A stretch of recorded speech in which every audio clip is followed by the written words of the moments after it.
오늘은 네 번째 미술 감상 시간으로 서양의 17세기 바로크, 18세기 로코코 미술에 대해서 감상을 해보도록 하겠습니다.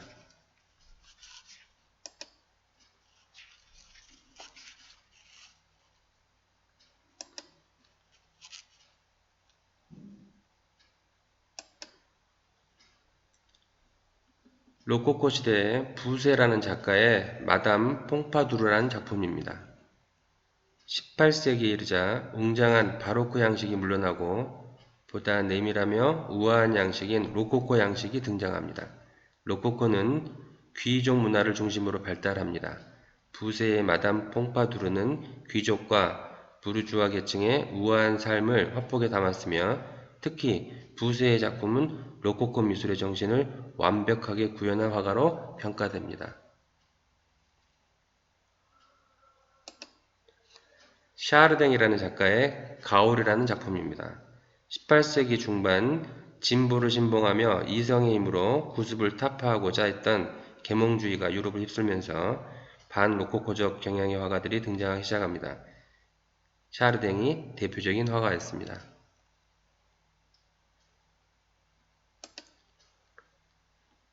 로코코 시대 와토라는 작가의 기테라슴 술레라는 작품입니다.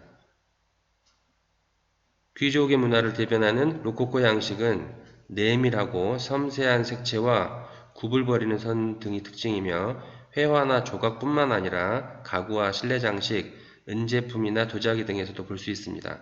진지한 주제에서 벗어나 상류사회의 야외 유의를 묘사한 새로운 장르를 장안합니다.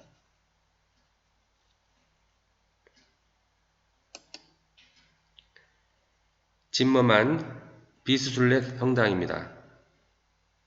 독일 남부 비스에는 비스술레 성당이 있습니다. 1738년 채찍을 맞는 예수의 조각상이 눈물을 흘리는 기적이 일어나자 조각상을 안치하기 위해 작은 예배당을 세웠는데 순례 행렬이 계속 이어지자 짐머만 형제가 로코코 양식의 큰 성당으로 재건축을 하게 됩니다. 1983년 유네스코 세계문화유산으로 지정되었네요.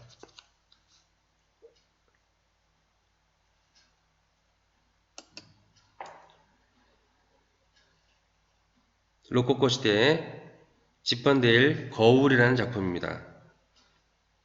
영국 가구 역사에서 가장 뛰어난 솜씨를 보였다고 칭송받는 디자이너 이름은 집번데일인데 18세기 중반 런던에서 제작한 가구를 일컫는 말이기도 합니다. 집번데일의 작품은 꽃무늬 모양의 여성스러운 패턴과 장식이 많은데 특히 의자 디자인에서 그러한 점이 두드러집니다.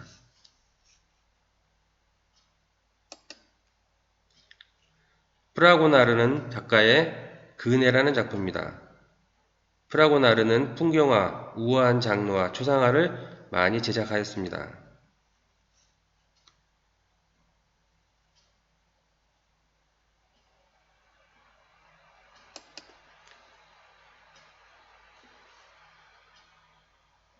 바로크의 렘브란트 젊은 날의 자화상이라는 작품입니다.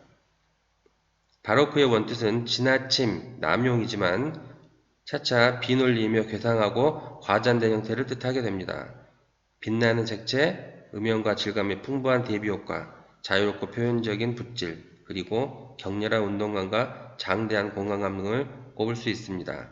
바로크 예술가들은 무엇보다도 보는 사람의 감정에 호소하는 일에 집중합니다.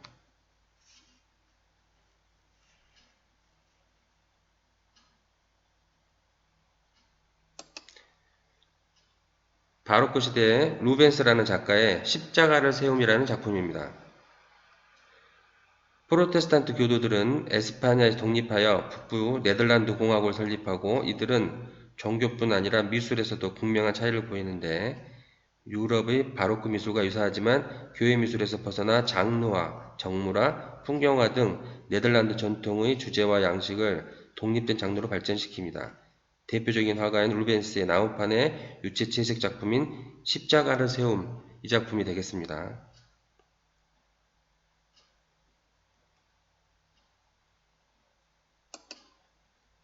바로크 시대 베르닌이라는 작가의 성 테레사의 환영이라는 작품입니다.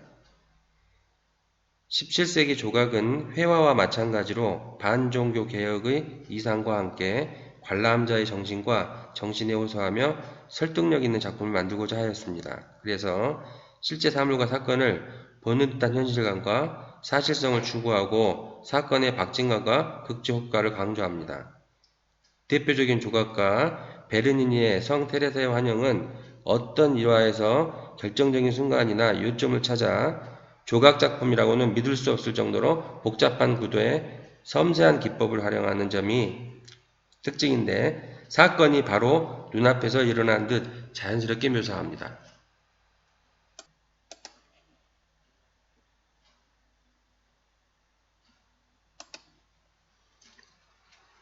베르사유 궁전입니다. 루이 13세가 사냥을 하기 위해 세운 작은 별궁을 토대로 루이 14세가 증축한 것이랍니다. 광대한 정원과 조각품 등은 이것을 통해 장대하면서도 정제된 아름다움으로 유럽 궁전의 모범이 되었다 합니다.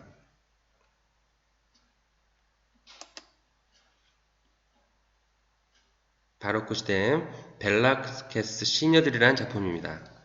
강한 명암 대비와 어두운 배경을 담아내어 더욱더 신비주의적이고 명상적인 성격을 띤 작품입니다. 궁정화가 벨라스케스의 작품입니다.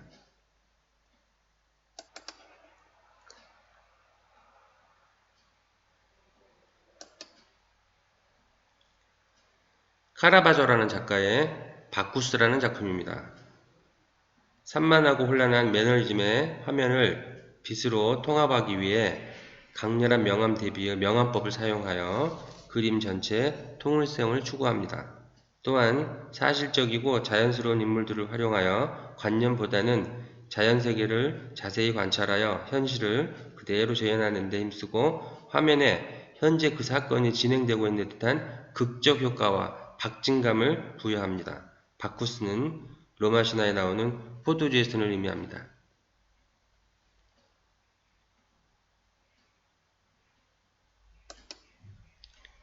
바로크 시대 페르페이르의 회화의 기술을 알레고리라는 작품입니다.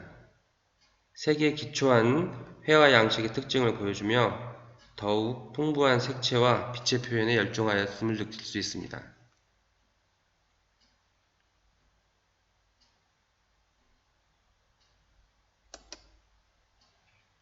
푸생이라는 작가의 아르카디아에 내가 있었다라는 작품입니다. 프랑스 바로크 양식의 대표적인 화가로 작품으로 군주의 이상을 가장 잘 전달할 수 있는 고전주의 양식과 영웅 풍경화가 선호됩니다. 후생은 명확하고 논리적이며 질서 있는 양식을 추구하였는데요. 주로 비극과 죽음 등 신화와 고대사, 성경 이야기를 작품의 주제로 삼았습니다.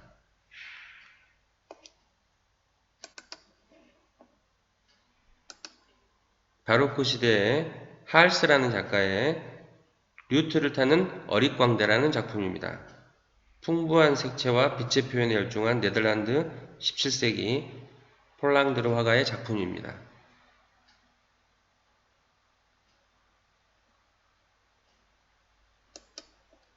이상 17세기 바로크, 18세기 로코코 미술을 감상하셨습니다. 수고하셨습니다.